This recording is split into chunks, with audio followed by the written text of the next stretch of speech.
For edifying and refreshing contents, watch Revival in Reformation Television. You will not be disappointed.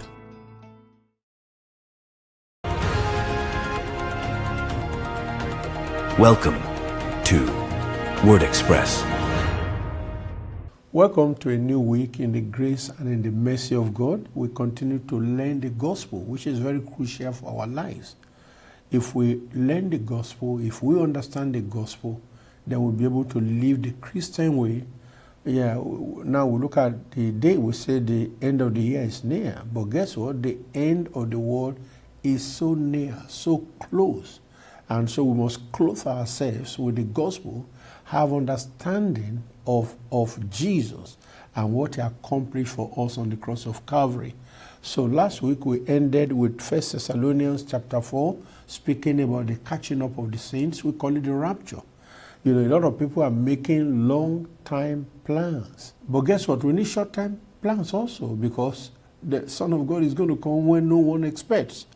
However, something happened to the Thessalonians that Paul also addressed in the 5th chapter from verse 1, but concerning the times and the seasons, talking about the coming of the Lord, because it's a continuation of, 1 Thessalonians chapter 4. Concerning times and seasons, brethren, you have no need that I should write to you. For you yourselves know perfectly that the day of the Lord so comes as a thief in the night.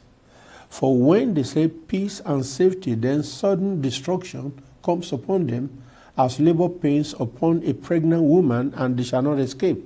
But you, brethren, are not in darkness, so that this day should overtake you as a thief. Verse 5, you are all sons of light and sons of the day. We are not of the night, nor of darkness. Verse 6, therefore let us not sleep as others do, but let us watch and be sober. For those who sleep, sleep at night, and those who get drunk are drunk at night.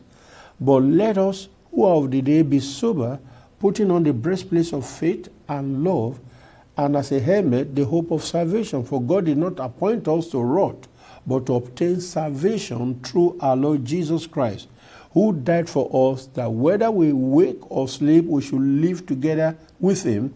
Verse 11, and which is the end of this passage, therefore comfort each other and edify one another, just as you also are doing. And that is very important. So in verse 2 it says, you know perfectly that the day of the Lord will come like a thief in the night. And this had been spoken by Jesus exclusively, in Matthew chapter 24. You find it also in Luke.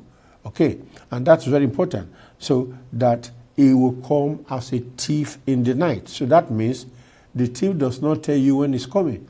We have had it said, armed robbers will write to a community and say, we are coming on. So they don't usually come on that day, because they know that day you will prepare for them. They let you think that they are no longer coming, and then they pounce on you, He said, for when they say peace and safety, when the world will say, hey, we are enjoying safety, we have reconciled all the warring nations and groups in the world, then sudden destruction comes upon them, as labor pains upon a pregnant woman. So that's another description, like a thief in the night. Okay, labor pain as upon a pregnant woman, and they shall not escape. Verse 4 says, but you, brethren, are not in darkness, and that's our point of call. You are not in darkness, so that this day should overtake you as a thief. In other words, the antidote to this sudden appearance that we catch many people unaware, that we make the day come to them like a thief in the night, or like a labor pain upon a pregnant woman, okay, is to be Christians and to follow the teachings of the gospel. Unfortunately, in many churches, and I mean in so many churches, there is almost nothing said at all about the coming of Christ. I can tell you for free that there are many Christians who don't even believe that this coming of Christ is anything any longer. Okay? So the commentary in the People's New Testament will say, when it says, you are not in darkness, the Christian has been fully instructed. Number one, he is a child of light. Okay? Fully instructed. Now, big question. Are you worshiping God where people have been fully instructed on this subject of his coming? Or are you in a church? All that they know is, motivation, how to prosper, how to become great in life. That's a very dangerous place to be. Okay? The Christian has been fully instructed, because that should be the situation. Is a child of light, that's number 2, and knows that he must always be ready. He follows the light of the world. Jesus is the light of the world. Okay? So he said, now, ye are all the children of light. They are of the light, then of the day, because they have come to Christ for light and are taught of him. Hence, on this subject, they are fully informed about the things of the end time. We call it eschatology.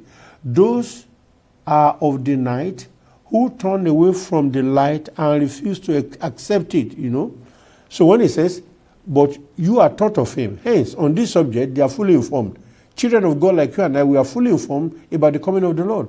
Those are of the night, those who are not in the church, those who are not disciples, who turn away from the light and refuse to accept it. Therefore, let us not sleep and appear. Since Christians are of the day, they should be wide awake. Day is not the time for sleep, okay? A sleep of the spiritual faculties, which renders one insensible to danger. In other words, we sleep in the night. So when he says we are not supposed to sleep in the daytime, which means it's a sleep of spiritual faculties, which renders one insensible to danger, is meant. Instead of sleeping, Christians should watch and be sober, And for more comments and information on how we should obey this, you can go to Luke 21:34, Luke 21:36. Let me just pull it out.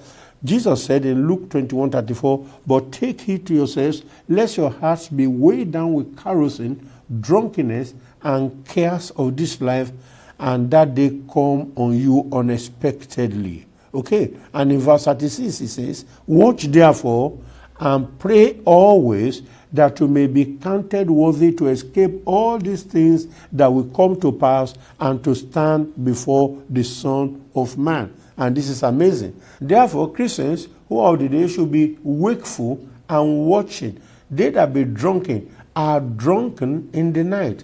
In most countries, they are ashamed to be seen intoxicated, and hence they choose the night time to do it. In the East, it is so. Peter taught the fact that it was day, and only 9 o'clock was proof that the saints of Pentecost were not due to wine. When they said they were filled with new wine, Acts 2:15, he said this is 9 o'clock in the morning. Because morning time is not when people are drunk. It's not time people are dissipated. So this is a call to us believers to stay on alert, to stay on the watch. Christmas comes, Christmas goes, Christmas comes, Easter comes, this season comes, that season goes, and all of that. All of these are pointing to the fact that the Lord is coming soon.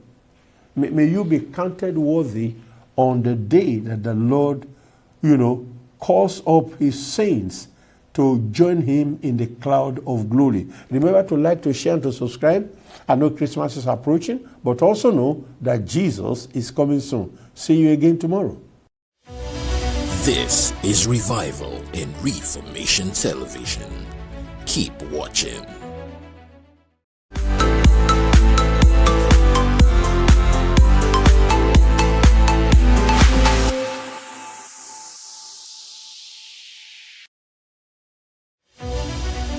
Thanks for watching Revival and Reformation Television.